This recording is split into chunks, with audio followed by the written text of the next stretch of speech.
هر ملګری چې تا د الله د ذکر نه غافل کوي، د خیر نه د غافل کوي، د عبادت نه د غافل کوي،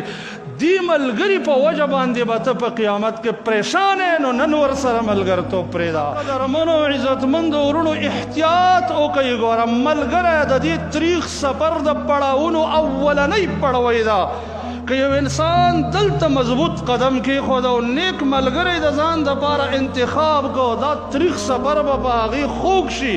او دا مشکل سفر به په اسانۍ سره سرته ورسوي. او که یو انسان په دې اولنۍ پړوۍ کې خپه خویه شوه، د ده ملا به ماته شي، چرې به دی سفر صحیح انداز کې ونه کړي.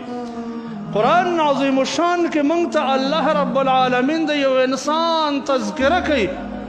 چې دا انسان د بدترینو انسانانو سره تعلق و. د دې بدترین انسان بدترین اثر په ده باندې وشو. د ډېر هیبت د وجې نه به په لاس باندې چک لګی او وایي کاشکې چې دې سره مې دوستي نه وی، کاشکې دا مې په ملګرتوب باندې نه وی نیولی. عام مفسرین دلته د عقبه بن ابي معيط واقعه ذکر کوي او ډیرو د تاریخ علماو هم ذکر کړی ده چې یو ځل عقبه بن ابي معيط یو خوراک تیار کړ، یو عام دعوت یې وکړ. دې ته یې د قریشو ټول مشران عظما را وبلل، د الله نبي صلی الله علیه وسلم هم رالی. هغه چې رالی دی ورته وویله چې ته موږ سره د دې خوراک نه خوراک وکویل، زه خوراک نه کوم تر دې چې ته دا ګواهي ورکړې چې اشهد انک رسول الله. عقبه بن ابي معيط دا خبره بده وګڼله چې داسې یو بهترین شخصیت دی چې خلک هغې ته منقاد دي، مشرانو کې دی د قریشو، دا څنګه زما د کور نه لاړ شي او خوراک یې نه یې کړی، دا خو ډېر عیب دی په ما باندې. استه د کلمه وویله. د ده یو ملګری و په نوم د امیه بن خلف باندې چې هغه د دې ډېر بدترین ملګری و. هغه ته خبر شو چې عقبه خو هم په نبی علیه السلام ایمان راوړی دی. ورته جواب راولېږه چې وجهک من وجهی حرام، زما مخ ستا په مخ حرام دی چې زه به ستا مخ ته ونه ګورم او ته زما مخ ته نشې کتلی تر دې چې په دې د کفر نه یې کړی او تر دې پورې چې هغه ته ورغلی نه و په هغه د مخ باندې د توکاڼې نه یې ورتو کړي. نو دې عقبه ته د خپل زوړ ملګري د ملګرتوب نه متاثره شو، د هغې ملګري ملګرتوب پرېښودل ورته ګرانه پرېوتله. استه د الله په نبي باندې بېرته کفر وکړو او همدا د ملګري شرط یې پوره کړو. الله د ده په باره کې د آیت نازل کړی دی چې الله وی ویوم یعض الظالم علی یدیه. الله وی دا ظالم به د قیامت په ورځ د ډېر زیات پریشانۍ د وجې نه به په خپل لاس باندې چک لګی او دا به وی یا لیتنی اتخذت مع الرسول سبیلا، کاش چې رسول ملګرتیا کې مې لاره لټولی وی او هغې باندې تلی وی، کاشکې چې دا پلانې ظالم مې په دوستۍ نه وی نیولی. ځکه دې زه د الله د ذکر نه غافله کړم او دلته موږ ته هم د دې خبرې تربیت راکول کېږي چې هر ملګری چې تا د الله د ذکر نه غافل کوي، د خیر نه دې غافل کوي، د عبادت نه دې غافل کوي،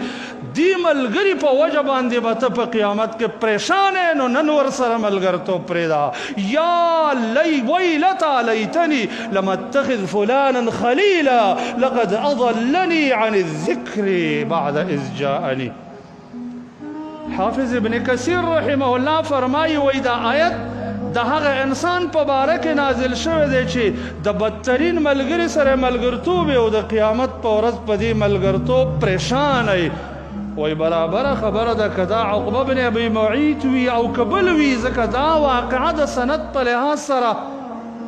قوي انداز کې ثابته نه ده، خو قرآن کریم مفهوم هم دغه معنا باندې واضح دی. حافظ ابن کثیر وی چې یو انسان په دنیا کې د بدترین ملګري سره ملګرتوب وي او دا قیامت کې به په دې باندې پریشان شي. او د ډېرې پریشانۍ نه به د دې ملګري په ملګرتوب باندې د خپل بدن باندې چک لګوي چې دا ما څه غلط کار کړی دی دنیا کې دومره بهترین انسانان ما پریښي او په دنیا کې ما دا ظالم انتخاب کړی و کم ظالم چې زه د الله د ذکر نه غافل کړی یم همدغه ده چې امیر المؤمنین فی الحدیث امام بخاری رحمه الله فاصح الكتب بعد کتاب الله کې هم د ابو طالب د مرګ واقعه را نقل کوي چې هغه هم داسې وکړل چې کله ابو طالب وفات کېده د الله نبي ورته د ایمان دعوت ورکړ